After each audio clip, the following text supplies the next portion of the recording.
Бүгінгі жалпы тақырып қозғап кететін жан менен тәннің рухани тазалығы жайында. Бұл тақырыптың маңыздылығы, оның орны, қаншалықты пайдасы бар, және оны қалай тазалаймыз, осы бір нүктелерге кішкентай тоқталып кетсек. Жалпы тақырыпты өзі білеміз ғой, жанның тазалығы, адамның жүрегі тазалығы деген сөз, тәннің тазалығы, ол дене бүкіл әйтеуір сыртың таза болған, ішің таза болған деген білдіреді. Бірақ соған енді тоқталып өтсек дегім келеді. Құрметті жақсылар, пайғамбарымыз саллаллаху алейхи уассаламға ең бірінші пайғамбарлық түседі. Сол ең алғашқы түскен аяттардың бірі оқы деп түсті, дұрыс па? Естеріңізде шығар енді, ол ең бірінші сол оқы деген сөзбенен осылай түсіп бастады. Дегенменен былай қарасаңыз, оқу бұл нұр негізі. Егер бұны да тазалыққа алып келсе, ол да тазалыққа жақындайды мағынасы. Өйткені қараңғы менен жарық екеуінің айырмасы бар ғой. Мысалы, қараңғы деген көмес, қап-қараңғы нәрсе, ол жерден еш нәрсе көрінбейді. Ал егер сол жерге нұр түссе, ол жер жарық болып, көп нәрсе көрінеді. Дәл сол сияқты пайғамбарымыздың ең алғашқы аяттары оқы деп түскенменен, сол алғашқы түскен аяттардың бірде пайғамбарымыз саллаллаху алейхи вассалам бір күні көшеде келе жатқан кезінде сол бірінші аяттар түседі, оқы деп. Содан ол өз-өзіне келе алмай не болып жүрмін деген кезінде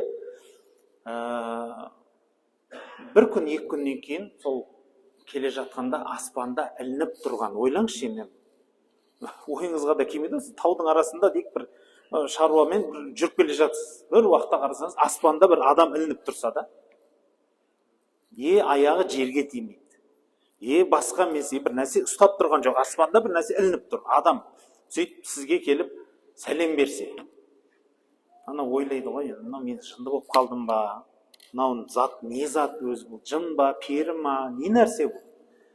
Пайғамбарымыз саллаллаху алейхи вассалам дәл осылай ана кісіден қорқып қашады. Содан қашып үйіне келген күйі мені орап қойыңдар дейді ғой.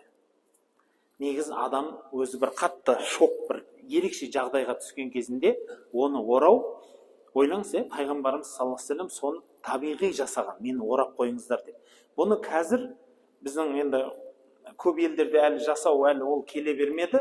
Мысалы, бірақ шетелдерде сондай жағдай болған кезінде МЧС деп айтамыз ғой, арнайы қызмет, жаңағыдай сондай төтенше жағдай азаматтарында арнайы одеял жүреді. Бір жағдай болып қалса, міндетті түрде оны орау керек екен. Ана киноларда, американ киноларында көресіз ғой, ой, бандиттермен бір қыран топан атысып келеді да, бір уақытта әйтеуір уф деп жағдай күшті болып, әр жақ жеңіп, дұшпан бәрі жеңіліп жатқан кезінде иығына бір нәрсені орап қояды. Сол орау адамға тыныштық береді екен. Түрлі қиналған кезінде қысылып, жаны қысылып, қорқып, немесе бір стресске түскен кезінде соны ораса, адам тынышталады екен. Міне осындай қылып пайғамбарымыз саллаллаху алейхи вассалам мені орап қойыңдар дейді. Сол орап қойыңдар деп келіп отырып, оранып жатқан кезінде артынан кіріп келеді ғой Жәбірейіл алейхиссалам. Сөйтіп арт кіріп айтқан аяттары ғой пайғамбарымызға. Оралып жатқан дейді. Тұр, халқыңды ескерт. Және де Раббыңды ұлыла, киіміңді тазала деп айтқан аяттар бар екен.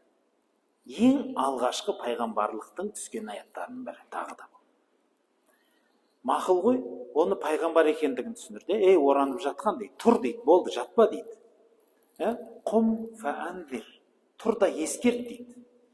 Уараббака фәкәббир, Раббыңды ұлықта, уәсиябака фатаххир, ал киіміңді тазала, уарруджза фәхжур, яғни нәжес нәрседен, шеттен, уәлә тамнун тәстәктир, және жасаған амалыңды көп жасап қойдым деп міндетсінбе деп айтты. Ең алғашқы осы бір аяттар түсті. Енді қарасаңыз, осы бір сөздерде біріншісі тұрып Алланы ұлықтау, Аллаға шақырып жақсылықты айтып уағыздау болып жатса, Ол енді сыртқа айтылған сөзің ғой. Өзіңе келгенде не істеймін десе, киіміңді тазала деді. Киім деп адамның денесіндегі киімді айтып жатқан жоқ. Негізі мына біздің денемізді айтып жатыр. Бұл бір киім ғой, бұл ертең рухымыз бұны тастайды да кетеді. Абай атамыздың сөзі бар. Адамдар білмейтіндер дейді, өлім деп айтыпты дейді оны. Бұл өлім емес қой дейді. Яғни сен киіміңді тастайсың. Адамның рухы өле ма? Адамның рухы өлмейді ғой. Дәл сол сияқты айтқан сөз бар ғой. Мені мен менікіні ажырата алмаған өңшең білмес, бұны өлім деп ат қойыпты дейді. Білмейтін адамдар оны өлім деп ат қойып қойыпты дейді. Бірақ адамдар мені мен менікіні ажырата алмайды. Қараңызшы, бұл өмірге біз келеміз. Сөйтеміз де бұның бәрі менмін деп ойлаймыз. Мына мысалы өзіңіз тұрсыз.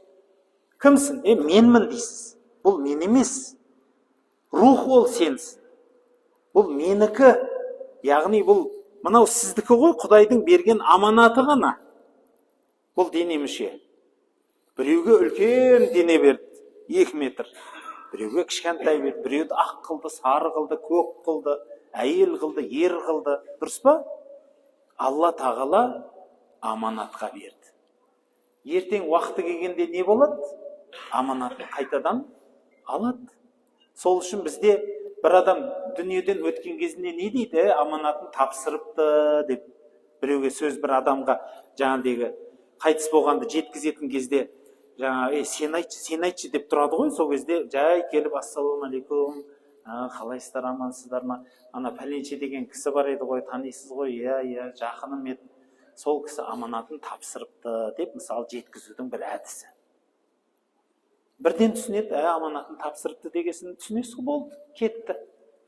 Дәл сол сияқты, құрметті жақсылар, тазалық дегенде бұл біздің Құран аяттарының ең алғашқы пайғамбарымызға бұйрықтарының бірі екен. Пайғамбарымыз саллаллаху алейхи вассаламда хадис бар. Ан-назафату шатрул иман. Иманның жартысы тазалық дейді. Жарты нәрсе тазалықтан тұрады екен. Бірақ қызық жері, бұны бәріміз білеміз, таза болу керекпіз, тазалық дегенді жақсы көрем дейміз. Шын мәнде тазалықтан көпшілік адам шеттеміз ғой. Таза емес біз көпшілігіміз. Өзімізді тазалай да алмаймыз, Құдай сақтасын. Кейбіреулеріміз сол кір нәжестің ішінде жүргенге риза болатынымыз қайда жатыр, қарасаңыз. Ол бұл ауыр нүкте болғанменен айтатын осыны ашып айтайыншы.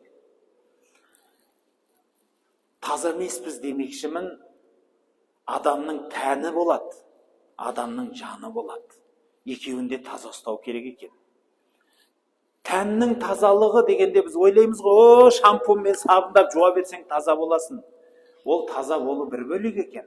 Біздің ішіп жем тамағымыз қандай екеніне көңіл бөлмейміз ғой біз. Адал, арам бәрін тұға береміз.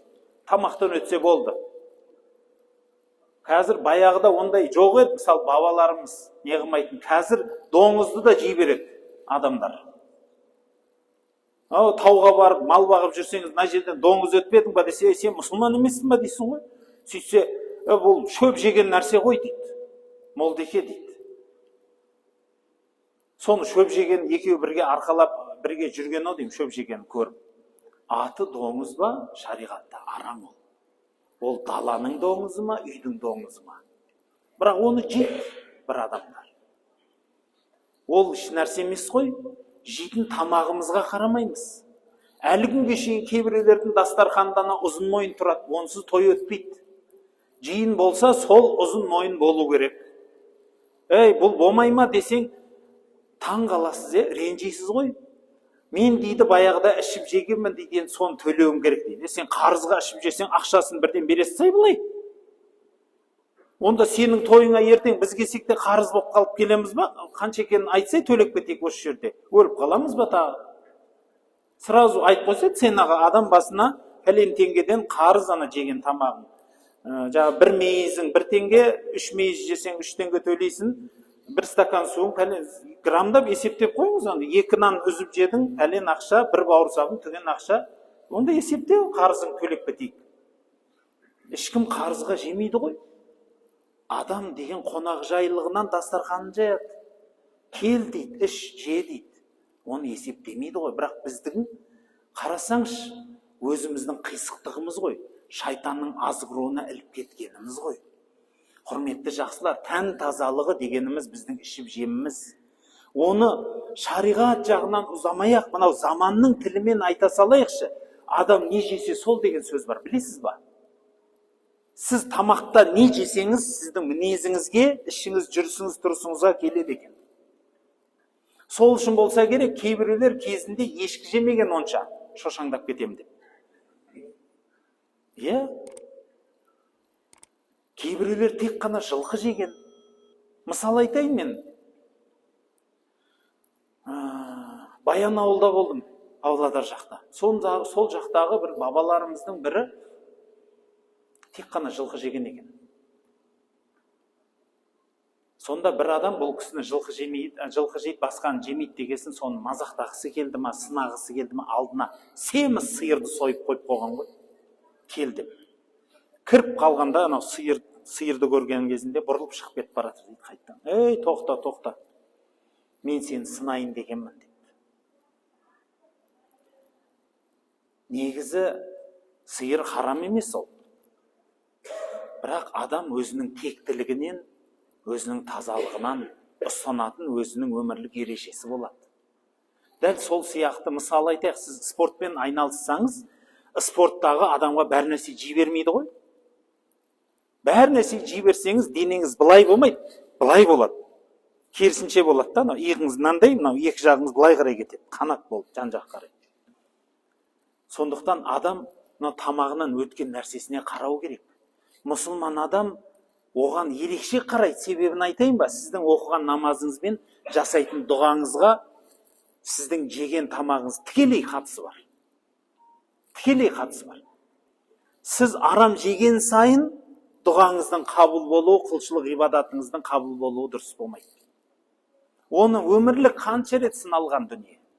Ол сахабалардан да болған уақиға, қазіргі заманның психологиясы, нутрициологиясы да оны дәлелдеп қойды.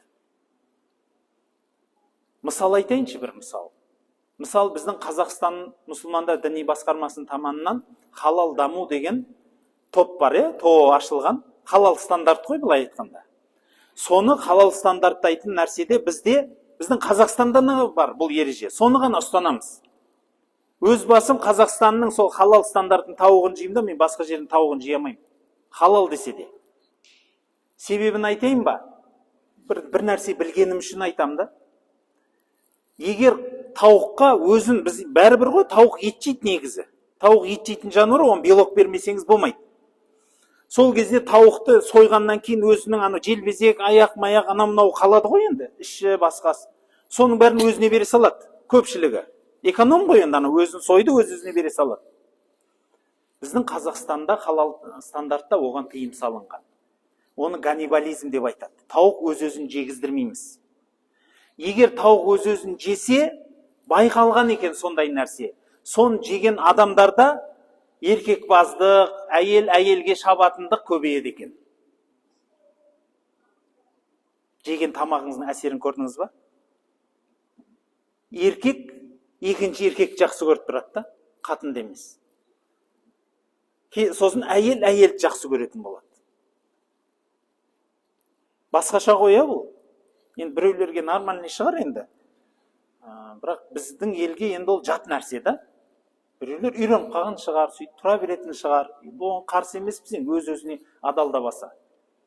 Бірақ жалпы біз оны мақұлдамаймыз. Жалпы.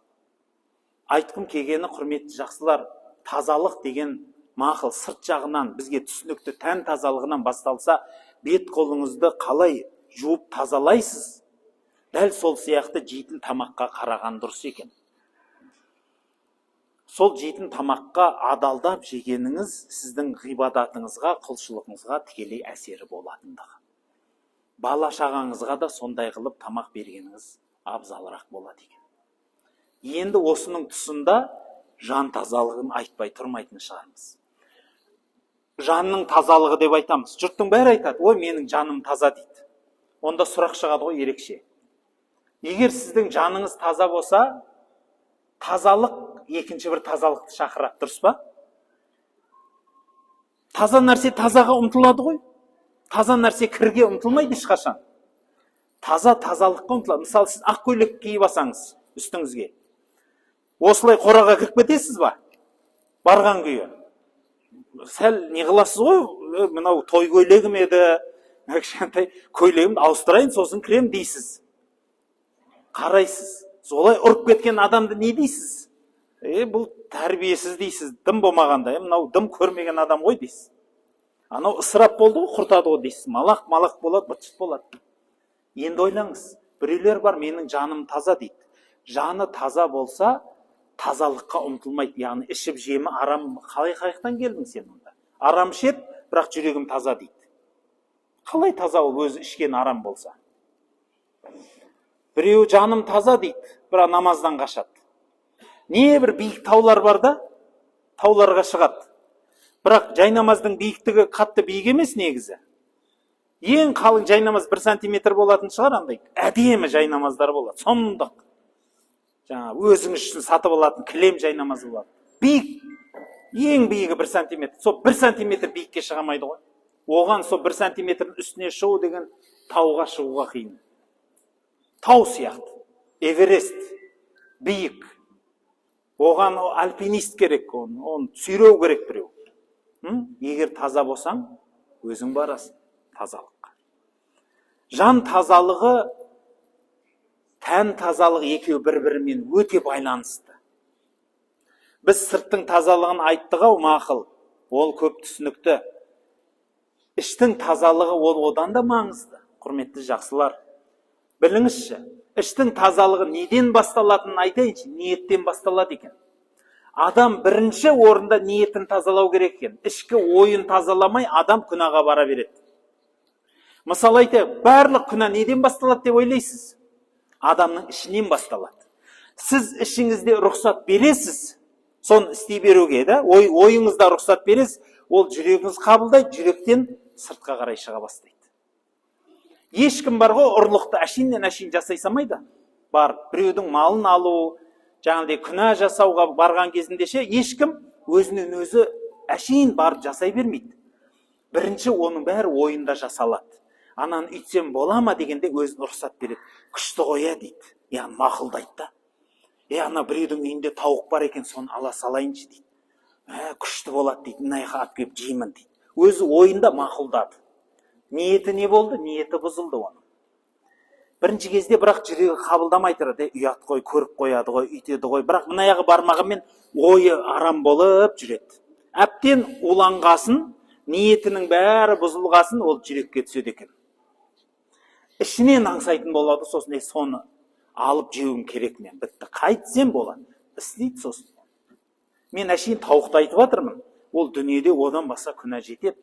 Құдай сақтасын.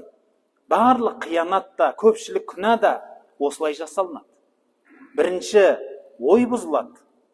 Ой жүрекке отырады. Одан кейін барып қол аяқтан шығады екен. Сондықтан ішіміздің тазалығын бірінші орында ойды тазалаумен болу керек. Еш қашан сол үшін айтады. Қараңызшы, біздің шариғатымызда Алла туралы жаман ойлама дейді. Иманыңды сақтағың келе ма? Иманды болып өлгің келе ма? Алла туралы жаман ойдан қашсаңыз, Алламен араңызда байланыс түзеледі. Ең бірінші Алла туралы болса, Алла туралы дұрыс ойлаудан болу керек. Жақсы ойлау керек. Сол жақсы ой сіздің жүрегіңізге Аллаға деген махаббат оятады. Сол махаббат жүрекке кіргеннен кейін қол аяғыңыздан шығады ғибадат болып. Бұл Алланың мысалы болса, басқа жақсы амалдарда да дәл сондай болады. Өзге адамдар туралы да жаман ойлау, әшейін ойлаудың өзіне рұқсат бермеуіңіз керек. Жай әшейін. Анау адам, біз ойлай береміз ғой, мысалы, көлік айдап келесіңіз, бір жолыңыз кесіп кетеді. Жібереді ана кісі. Артынан ата бабасынан, жеті атасы, анау пәленше, түгенше, мама жағынан, папа жағынан бәрін жібереді анасы. Ойың таза ма? Сенің ішіңде ойың таза болса, аузыңнан ондай шықпайды. Өйткені бір ұлықтардың біреу айтқан екен. Біреуге лай жағу үшін, ана лай жағатын адамның қолында лай болу керек депті. Дұрыс па? Сен біреуге лай лақтырамайсың. жоқтан еш нәрсе пайда болмайды ғой. Қолың таза болса, лайды қаяқтан табасың, анан лайлайын десең, үстіне лай жаққың келіп тұр да. Қалай жағасың, қолыңда лай жоқ. Сен біреуді лай қылу үшін, жаман қылу үшін, сенің қолыңда лай болады. Ол бекер сөз емес. Яғни бірінші адам ойын түзейік, құрметті жамағат. Мынау бүгінгі жұманың ұлылығымен, құрметті жақсылар, біз үйімізге алып кететін түрлі нәрселер бар шығар, бірақ мен ойлаймын, осы жұмадан сіз үйіңізге алып кететін, бала шағаңызға тәрбие ретінде алатын өмірлік ережеңіздің біреуін айтатыным, ол тән тазалығы ғана емес, жан тазалығы. Осының ең бірінші үлкен нәрсесі бұл ойдың тазалығы. Егер ойыңды түзете алсаң, сонымен күресуден бастау керек екен. Біреу туралы, бір іс туралы жаман ой кірді ма, тіліңді тый. Бірден, мақұл ананы бірінші алып тастай алмасаң, тіліңді тый. Мысал айтайық, мен бір ұстазым бар, психологиядан. Мерлин Аткинсон деген кісі, канадалық. Сол кісі айтады, 85-ші жылдары Москваға бардым дейді. Советтің қызыл уақыты ғой, кәдімгі қайнап тұрған уақыт. Шетелдік, ол Канаданың адамы ғой, ойлаңызшы, буржуй ғой, былай айтқанда, я. Келдім дейді. О жерде бірақ қонақ үйге апарат дейді. Біз сырттан келгендер, КГБ дейді. Әптен тексеріп апарат дейді. Сол қонақ үйге барсам дейді, ол бәріміздің, үлкендер біледі ғой, бәріміздің үйімізде болған.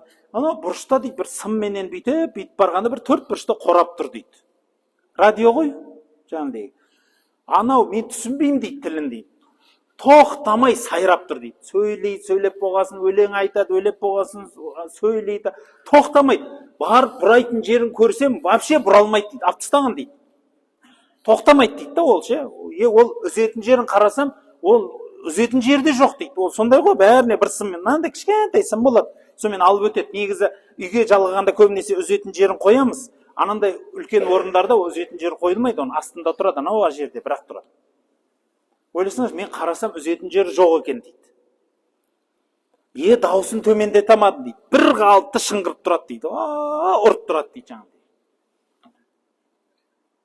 Сонда маған сынақ болды ғой дейді да. Анан тыңдағым келмейді. Тілін түсінбеймін, қиналдым дейді. Кейін соны өткізуді үйрендім дейді да. Бірінші күні қиналдым, екінші күні көңіл бөлмеуге тырыстым дейді. Өзімнің шаруамен жүре берем, өзім сөйлесе берем, кітабымды жазам, кітабымды оқим. Анау шыңғырып тұр, оны өткізіп берем дейді. Адам ішкі ойын осылай жеңеді екен ғой. Ана біреулер айтады, молдеке дейді, мен намаз оқимын, намазда дейді, ойымды жинай алмайын дейді. Көп қой. Оны айтатыным менің осы ойды жинаудың әдісі. Енді амал жоқ, аузымызға бір әзіл кеп тұр, айтып кетейінші. Баяғыда Қожа Насыр әулие кісі болған дейді негізі. Кітабында жазады. Бір ауылға барып қалса, жаңағыдегі молдеке сіз шықпайсыз ба имамға деп, Қожеке десе жоқ, өте беріңіздер деп, сөйтсе бәрі тұрып намаз оқып жатса, ана Қожекең сәлден кейін, жік деймін деп бастапты да, сонымен намаз быт-шыт бопты. Сонымен айтып, Қожеке, не намаздың бәрін быт-шытын шығардыңыз, балдар күлді, ой бұзылды, сіз сөйлеп кеттіңіз, дұрыс емес қой бұныңыз деп. Қайықтан білейін имеге, сіз өзіңіз ғой қорадағы мал, анау ешкілеріңізді қамап жүрген, сосын мен де сізбен жәрдем беріп кіргізіп жатқам ғой деп айтады дейді. Әулие кісі ғой, ана қойын, ана кісі имамдыққа тұрған кезінде Құранды есігін жаптым ба, жаппадым ба, ашып қалдым, ашып қалмадым ма дегенді айтып бергені ғой. Қорадағы ешкіңді санап атсаң, мен де саған жәрдем беріп есік жауып атқаным ғой деген екен. Ол әзілімен ғой. Көп адамдар намазда тұрғанда қорасының ішінде жүреді. Ана шөп салдым ба, су қойдым ба, ана бала бүйтті салды ма, не болып кетті, неме базардағы саудам не болды, ана жердегі жұмысым не болды, немесе біреумен ұрысып келсе, намазда соны жалғастырып ұрсады. Намазға кіріп алады, арғары ана жерде айтпаған сөзін мына жерде ойлап тауып ала береді. Бүйтіп айту керек оған, сосын мен оны бүйтіп айтсам, бүйтіп жауап берем. Сен намазың қайда қалды сенің? Неге? Құрметті жақсылар, біздің ойымыз жаңағыдегі радио сияқты, егер құлағыңызға сайрап келе берсе, соны өткізуді үйреніңіз. Онымен күреспеңіз. Кет деп бірінші кезде кет дей алмайсыз оған. Не істей аламыз оған? Ол ойды өткізуді үйреніңіз. Өтіп кете берсін. Көңіл бөлмеңіз. Сіз ары қарай өз жолыңызбен өтуді үйреніңіз. Ол жай болады. Бірақ соны істей берсеңіз, яғни қайта-қайта істей берсеңіз, үйреншікке айналады. Ақыры, мысалы, біреулер бар ғой, пайғамбарымыз саллаллаху алейхи вассаламның сахабаларына айтады. Ол кісілер намазда тұрғанда дейді, ұшып баратқан құс төбесіне қонып, қайттан ұшып кететін дейді, ағаш деп ойлап. Ойласаңызшы, жаны жоқ адам сияқты тұрады екен да намазда. Берілгені сонша да. Неге? Қаяқтан шықты ол? Ол бірден келмейді. Ол тәрбиемен келеді, уақытпен келеді. Адам оның барлығын бір-ақ нәрседен үйренеді. Ойын жеңіп үйренеді. Бірақ ойды қалай жеңеміз? Сол үшін айтам, тазалық, өмірдің тазалығы керек болса, жүрегіңнің тазалығы керек болса, енді ол тазалық не үшін керегін қазір айта кетермін. Ойыңды жеңуді үйрен. Ойды қалай жеңеміз? Бірінші өткізіп жіберіңіз екен. Көңіл бөлме. Yani bir жаман ой келді, бір адам жамандағын кеп тұр, немесе біреу бір қылық көріп қалдың, бір жерде көрсе де болып қалады ғой, адам кеп қалады, мұрнын шұқи салды. Енді жақтырмадың. Енді оған ей деп айтамайсың ғой, жиын отыр, біреу бірақ рахаттанып, шарик жасап отыр енді. Не дейсің? Ол ғой мақыл. Сонымен айналысып отыр. Сен онда не шаруаң бар? Шындап келгенде де сізге сұрақ. Біреудің мұрны ғой ол. Сенің мұрның шығып атқан жоқ, дұрыс па? Сенікі бүтін өзіңде тұр. Жоқ, саған келді ма бүйтіп? Жоқ. Өзінікі. Өзі біледі ғой, дұрыс па? Одан ұялмаған ол ғой. Сен неге ұяласың? Саған қаншалық қатысы бар? Сондықтан, құрметті жақсылар, ойдың жеңудің бірі өткізіп жібер. Ал сол өткізіп жібердің жанындағы үлкен бір нәрселер бар. Құрметті бауырлар, барлық адамды Алла туралы ойлар, басыңызға түсіп қалғанда, Құдай менің дұғамды қабыл қылмай жатыр, немесе басқа қылмай жатыр, мен басыма қайғы қасірет, проблемаларым көбейді, оны Құдайдан көрме. Дәл сол сияқты бір адамнан соны көрме. Өйткені адам осы өмірде тек қана айнасын көреді екен ғой. Мына сізге жолыққан адамдар, барлық нәрселерде сізге тек қана барлығын, мұнан бәрін көре алмайсың. Айнаны ғана, яғни адамның өзі миы фокус қылынады. Сол фокусқа ғана түседі екен. Бәрін көре алмайсыз. Біздің көзіміз былай қарағанда, қараңызшы, мен қолым мынандай қылсам да, мына қолым ұшын жыбырлаған көру мүмкін да. Бірақ анық көре алмаймын, жобасын білем. Анық көретін жерім бұдан да қысқа. Бүйтіп келе берсең, сосын барып көрінеді, анықтау. Оның өзінде, егер мен сіздерге қарап тұрып қолым бүйтсем, бәрібір көрмеймін. Түсінем жыбырлап тұрған. Бірақ анық көру үшін қарайсың оған, дұрыс па? Дәл сол сияқты, сен ойыңды қаяқа бұрасың, сол ғана көрінеді. Ал ойды бұру деген қаяқтан шығатынын айтайын, оның бұлағы сенің жүрегіңнен шығады. Сенің ішіңде жамандық болса, сен жамандықты көресің. Сол үшін айтады, шыбын қай жерде болса да тезек көреді дейді. Ондай болса ойлаңыз, егер сізге кілең жамандықтар көріне берсе, кімді түзету керек? Адамдарды ма? Жоқ, жүрегіңізді, өзіңіз түзетумен айналсыңыз. Анау бір нәрсені, жақтырмайтын нәрселерін көрем, адамды жақтырмай қалдым. Ол неден білесіз ба? Психолог мамандарымыз айтады. Сен ол мінезді өзіңде жақтырмайсың дейді да. Сол үшін біреуден көріп қойғаның үшін ұнатпай тұрсың. Қарапайым тілде айтқанда. Сол үшін айтатыным, бірінші орында кісі туралы жаман ойлама. Ал бал арасы не көреді, қайдан көрсе де? Гүл іздейді. Қайда болса да гүл іздейді. Дәл сол сияқты кілең жақсылықты ойласаңыз, жүрегіңізге жақсылық келеді. Қол аяғыңыздан жақсылық шығады. Сол үшін айтамыз, мен көбінесе өмірлік бір сұрақ шығатын шығар, мен жақсы адаммын ба, жаман адаммын ба деген. Болады, өмірден кейде ойланасыз, бір философиялық сұрақ, өзіңізге сұрақ қойыңыз, мен жақсымын ба, жаманмын ба?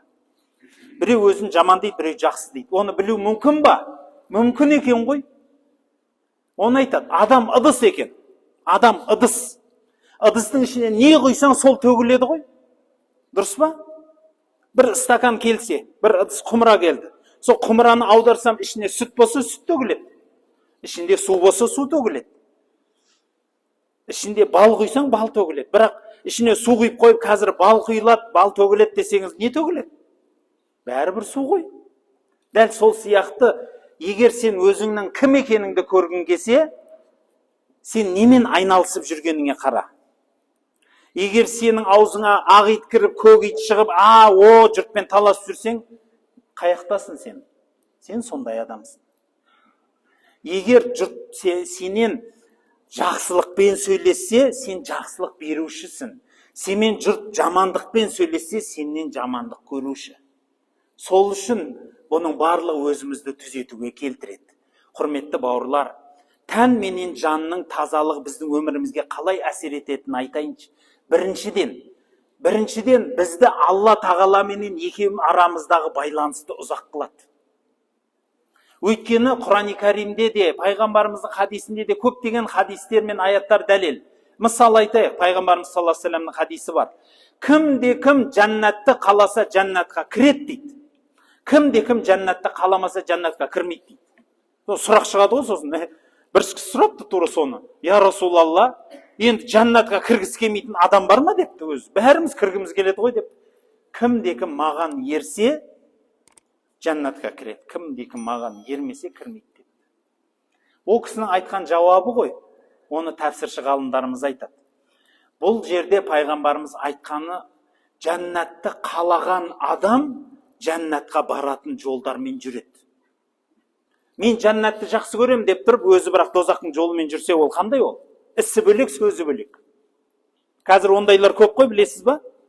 Намаз оқиды, бірақ арам ішіп жейді. Тірлігі адал емес, адам туралы жаман ойлайды, ісінің бәрі арам, ойының бәрі арам. Ол қандай тазалық? Енді оны Құдай сақтасын, біреуді дозаққа, біреуді жәннатқа кіргізетін біз емеспіз, бірақ тазалық жағын айтып жатырмын. Тазалық дегеніміз ішіңізде қалай сыртыңызды тазалап жусаңыз, ішіңізде дәл солай тазалауыңыз керек болады. Ішіңіз таза болмаса, ол жерге нұр кірмейді ғой. Таза нұр кірмегеннен кейін оның ішінен де тазалық шықпайды да. Құлшылық ғибадатыңыз, ішіңіз, мысал ойлаңызшы, ішіңіздің бәрі быт-шыт, енді іштен айтылған дұға қалай шығады ойлаңызшы. Сен оқыған Құраның не болды? Айтқан Алла деген сөзің не болды? Егер ішіңді тазалай алмасаң, ішіңнің тазалығына көңіл бөлмесең. Сол үшін айтам, жүрегіңнің тазалығы бірінші орында. Бетіңді жумасаң да, мына жүректі тазалау керек. Бет өзі жуылады ақырындап, өйткені ұялғаныңнан да жуасың да. Бірақ жүректің тазалығы адамға көрінбейді ғой. Адамның іш жеріне білінбейді. Бетіңнің жуғаны көрінген үшін, немесе құрттап, биттеп, немесе жара шыққан үшін амал жоқ жуасың да. Бірақ жүрегіңнің іші же құрттамайды да, биттемейді ғой, білінбейді ғой. Сол үшін халықта сөз бар әдемі. Сиырдың аласы қай жағында? Сыртында дейді. Адамның аласы қай жағында? Ішінде дейді да. Ішті тазалаудан біз бастаймыз. Сол үшін Құдайменен араң жақсы болсын десең, ішіңді тазала. Адамдармен де байланысың жақсы болсын десең, ішіңді таза. Неге екенін айтайын ба? Сопы Аллаяр деген сопы кісі болған екен. Кезінде таможник болған ғой. Енді қарапайым таможник болмаған, енді сұмдық адам болған ғой. Құдая өткеннен де алған, кеткеннен де алған сұмдық экскаватор болған ғой, мына екеуі. Қалтаға қарай тартатын. Сонда дейді, көшеде келе жатса, бала шағалардың арасында балдар ойнап жүреді ғой. Жанынан өтіп баратса, анау қара бәле келе жатыр, анау жегір келе жатыр деп қашат дейді балдар. Адамнан сөз шығады ғой, бір бит жетеді ғой бәрібір. Бала деген таза ғой, ол ішінде жасырмайды, тарс етіп айтып салады. Бір күні тәубеге келеді. Әбден тәубеге келіп, Алланың жолына түсіп, сондай керемет адам болып, көшеде содан қанша жыл өткесін, 20 жылына, 30 жылына өтіп жолдан келе жатса, бала шаға ойнап жатыр дейді. Жолдан қашыңдар, Алланың досы келе жатыр деп айтады дейді. Қалай өзгерген, адамды өзгеруге болады. Мен өзгермеймін, мен осылай кетіп қалғанмын. Ол дұрыс емес нәрсе. Мен бір ағаларым да айтатын, бала дейді, сен дейді, бала кезіңнен өйстіп жүрдің, бүйтіп жүрдің, сен таптазасың ғой дейді. Мен дейді, жасамаған күнәм жоқ дейді, мен намаз оқымай қояйын дейді. Құдай-ау, кешіретін Алла ғой. Аллаға ол тым емес. Өйткені хадиси құддусида айтады Алла тағала, пендем дейді. Сен егер маған аспан менен жерді толтырып, күнә қылды толтырып алып келсең, бірақ менің алдымда басыңды исең, мен саған аспан менен жердің арасын толтырып кешірім алып келем дейді. Сен маған қарай жүрсең, мен саған қарай жүгіремін дейді. Алланың тәубе есіктері қияметке шейін ашық. Ішімізді тазалау, біз өмір бақи тазалаймыз. Ішім таза болды деген адам жоқ жер бетінде. Ва'буд раббака хатта я'тиякал яқин дейді. Саған өлім келгенге шейін құлшылық ет дейді пайғамбарымызда. Сол үшін, мысалы, мен 3 күн намаз оқып қойдым, болды, енді оқымасам болады, мен тап-тазамын деп айтамайсың. Өмір бақи тазаланып өтесің. Өмір бақи, біз пендеміз ғой. Өмір бақи. Өйткені қараңыз, сіз бетіңізді қазір жусаңыз, көшеге бір шығып келсеңіз, қайттан жуасыз ғой. Мысалы, осы намазға келесіз, дәрет алдыңыз, қолыңыз таза болып келді. Бірақ қанша адаммен амандастыңыз, жер ұстадыңыз, үйттіңіз, беттіңіз, қазір тамаққа барғанда не істейсіз? Бәрібір қол жуасыз ғой. Тамақ ішіп болдыңыз, бірақ ішкен тамағыңыз таза ғой, адал ғой. Сол күйі кете бересіз ба? Тағы жуасыз ғой қолыңызды. Дәл сол сияқты жүрегіңізді де жуып үйреніңіз. Жүректің жуу ең бірінші кешірімнен басталады. Кешірімнен. Қалай кешіреміз? Кешірімнің баспалдақтары бар екен. Мен енді оны қысқа айтайын уақыттың аздығынан. Кешірімнің баспалдағы бар. Ол қандай баспалдақтар? Бірінші орында. Ең бірінші орында, мысалы, адамдарды айтады. Әр адамды қателесуге рұқсат бер дейді. Ол пенде ғой өйткені. Адамның адам болуына рұқсат беру керек екен ғой. Біз кейде сондай болады екен де, бір адамды ренжіп қаламыз. Маған осындай жасады, осындай қылық көрдім, ренжідім дейсің. Жақсы, ренжідің, бірақ ол адам ғой, түсінесіз ба? Оның орнында сен де боласың. Ол қателессе, сен де дәл сондай қателесе аласың. Бәріміз қателесе аламыз. Біз адам болғасын сондаймыз. Ұмытып кетеміз, ашуланып қаламыз. Түрлі жағдай ғой адамның. Білесіз бе, жүректің арабша аты қалып деп айтады. Өзбек тілінде де қалып дейді, көп елдерде қалып деп айтады. Қалып деген сөздің мағынасы қазақшада қалып деген, қатып қалған қалыпты айтса, арабшада керісінше айналғыш деген сөз ғой. Шыр айналғыш. Адам жүрегі сондай да шыр айналады. Бүгін бүйтіп қарап тұрсаң, ертең былай қарап тұрасың. Бүгін былай тұрсаң, кешке жақын былай қарап тұрасың ғой. Жүрегің сондай ойнайды ғой, білесіз ба? Ой өйткені түрлі ой келеді, түрлі хабар келеді, өзіңіздің настроение деймін, көңіл күйіңіз болады. Миллион ауысасыз. Адам. Сондықтан, құрметті жақсылар, бірінші орында жүректің тазалығы, кешірім. Ең бірінші, пайғамбарымыз саллаллаху алейхи ва саллям айтады, мен таңертең күніге күнімді 70 рет Құдайдан кешірім сұраудан бастаймын дейді. Бір сөзінде 100 рет деп айтады. 100 рет Құдайдан күніге кешірім сұрасаңыз, сол күніңіз сәтті өтеді. Пайғамбарымыз саллаллаху алейхи ва саллямның осы сөзінен ғалымдарымыз айтады, Құдайдан кешірім сұрау дейді, Құдайды мақтаудың ішіндегі ең үлкені дейді. Өйткені сол сен ғана кешірімге лайықтысың. Сенің ғана мені кешіре аласың деген Аллаға деген сенің құрметің ғой ол. Аллаға мен күнәмді кешір дегеніңіз. Қош келдіңіз, Қажеке. Сондықтан, құрметті жақсылар, кешіру деген сөз. Бірінші орында Алладан кешіріңіз. Екінші орында өзіңді кешіріп үйрен. Өзіңді біреулер өзіне ренжиді. Өзің жамандап тұрсың, мен бейшарамын, мен жолың болмай қалған, мен адамның ішінде ең болмағырымын, ондай. Жоқ. Сен де қателесесің. Рұқсат, нормальный нәрсе ол. Бірақ өзіңді ақта деп атқан жоқпын күнәларыңды. Кешіре біл.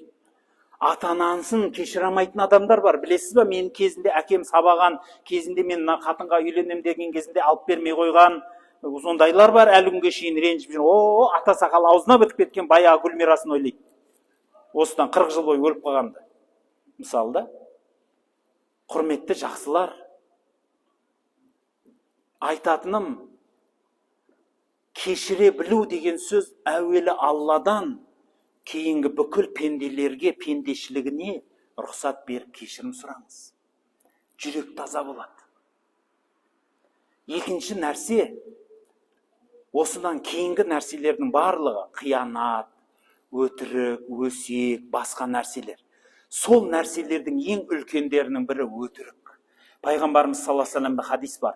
Мұсылман адам қорқақ болуына болады дейді. Қорқып қалады екен, адам пенде. Мұсылман адам сараң болып қалады, кейде жұмоттық ұстап қалады дегенде, беретін жерде бермей қалады. Болады екен. Мұсылман адам ондай мұндай болады деп айтады да, бірақ мұсылман адам өтірікші болмайды дейді. Түсінесіз ба? Біздің бабаларымыз сол үшін айтады. Басыңды кесіп алса да шындық айт дейді. Шындық ең жақын жол ғой, ащы болса да. Түсінесіз ба? Шындық айтып балаңызға да өзіңіз де үйреніңіз. Пайғамбарымыз саллаллаху алейхи ва саллям шындық туралы айтқан хадисі бар. Бір кісінің үйіне қонаққа барады да, сөйтсе енді білесіз ғой, қонақтың жанында бала-шаға ойнап жатқан кезінде анау дұрыстап үлкендер тамақ ішсін дегеннен кейін ана балдарды шақырып алу керек. Ар жағында мамасы тұрып айтады екен: пәленше, бергеші, мен саған бір нәрсе берем депті. Бір нәрсе берем. Сонда айтқаны ғой: пәленшенің мамасы депті. Егер сол берем деген нәрсеңді қазір бермесең, сен өтірікші боласың депті. Бір нәрсе берем деп өтірік айту дұрыс емес. Пайғамбарымыз тіпті жануарды алдағанды өтірік деп айтады. Мысалы, бір адам өзінің босанып кеткен атын шақыру үшін жем қалтасын алып, ішіне жем салмай өтіріктен бүйтіп шақырып алғандығы сол өтірікшілік. Түсінесіз ба? Өйткен сен өтірік істеп жатсың, оның ішінде жем жоқ. Сен хайуанды алдадың, енді адамды алдауға ар жағында бір-ақ қадам ғой. Адамды алдағасын, Құдайды да алдағың келеді. Бәріне өзіңде, ақыры сен өзің алданасың. Өтірік ешқашан жақсылық апармайды. Сол үшін ішіне бір уыс болса да жем салып шақыр. Бұл қарапайым дүние болғанменен пайғамбарымыз өте қатты ескерткен. Өтірік деген адамды орға жығады. Бұл мұсылманның ешқашан айтатын, ішіне жасыратын дүниесі емес. Өтірік ешқашан біреу болмайды сосын. Яғни бір-ақ рет айтайшы деген өтірік болмайды ешқашан. Енді ол бөлек нәрсе ғой. Жалпы ережені айтып жатырмын. Үлкен қағида. Үлкен қағида бұл. Баламызды тәрбиелейтін, өзімізді тәрбиелейтін нәрсе. Енді жаныңыз шығарға таяп тұрса, дұшпан келіп тамағыңыздан қанжарын тақап тұрса, онда өтірік айтасыз жаныңыз үшін. Ол бөлек дүние. Өйткен пайғамбарымыз соғыс деген айла дейді. Енді айла ғой, дұшпан менен айла қыласыз, түрлі сөздер айтып, істер жасайсыз. Бірақ айтқым келгені, құрметті жақсылар, жан тазалығын айтып жатыр. Жанның тазалығы бұл өте маңызды нәрсе. Мысалы айтайық, біздің заманында да сөйтіп айтады. Бір сатушы адам, мысалы айтайық, бір зат сатқысы келіп тұр, зат сатқысы келеді. Бірақ егер сол сататын затында өзі күмәні болса, ол затын сатамайды екен. Оның ісі жүрмейді екен. Өзінің затына өзі сенген адамның сөзі менен сенбеген адамның сөзі екі бөлек қой. Түсінесіз ба? Қай саудагердің заты тез өтеді десе, заман психология айтады. Өзінің сататын затын жақсы зерттеп алып, шынайы айтқан адамдікі тез өтеді. Өйткені адам ана жерден жаман энергия сезбейді. Көзінен, сөзінен, кесей, мына зат, мына қарасайшы қандай әдемі жасалынған, мына бетін қарасай, жылтыр, мына жерін қарасай, мынандай, андай, мындай, биіктігін қараш, бағасын қараш, өзін қараш, бұдан қымбаты бар, бұдан арзаны бар, бірақ мынау да бір ерекше ғой, саған жарасады ғой, қарасай, көрші өзің тұршы міне деп та мысалы айтайық. Дәл сол сияқты әр затқа сенген адам сата алады, сенбеген адам сата алмайды. Бұл өмірдің барлығына ереже. Ішкі жағыңда қылтылдап тұрса, сенің сыртыңа шығады ол нәрсе. Ақыры бір күні шығады. Дәл сол сияқты сыртың намаз, Құран, құлшылық болып, ішіңнің барлығы күнәға, арамылыққа, екіжүзділікке толтырсаң, сенің намазың қайда қалатынын білмеймін. Оған хадис бар. Пайғамбарымыз саллаллаху алейхи ва саллямның Құранда аят бар, мынандай деген. Инна салата танха анил фахшаи вал мункар деп айтады. Имамдарымыз әрдайым айтады, минбарға шығып алып.